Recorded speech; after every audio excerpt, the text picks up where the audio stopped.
सब पे नजर अंदर की खबर।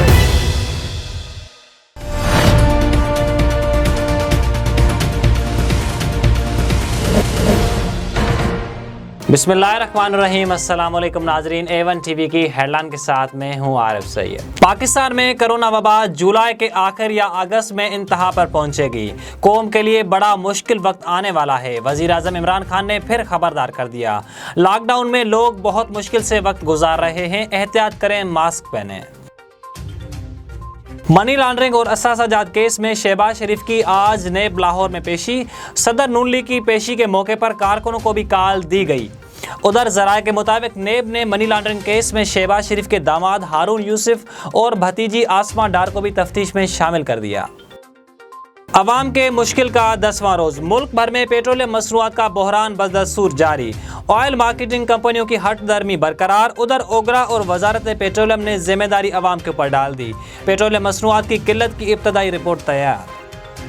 पाकिस्तान स्टील मिल मुलाजमीन की किस्मत का फैसला आज मुतवक्किर। वफाकी काबीना आज स्टील मिल के 9350 मुलाजमीन की बरतरफी या मुलाजमत पर बरकरार रखने का फैसला आज करेगी। इक्तिसादी राब्ता कमेटी 3 जून को पाकिस्तान स्टील मिल्स के मुलाजमीन को फारिग करने की सिफारिश की थी। उधर सुप्रीम कोर्ट में स्टील मिल केस की समाअत मुअख्खर कर दी गई। वफाक और सिंध के दरमियान इंतजामी अमूर पर मसाइल। वज़ीर आला सिंध मुराद अली शाह ने वज़ीर आज़म को मज़ीद 2 खतूत अरसाल कर दिए। मुश्तरका मफादत काउंसिल का इजलास 90 रोज़ में बुलाने का मुतालबा कर दिया।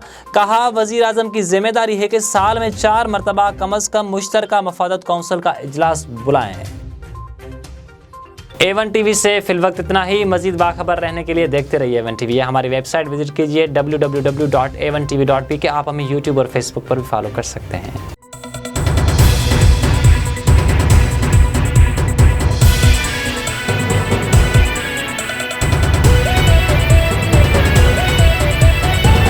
A1 टीवी, सब पे नजर अंदर की खबर।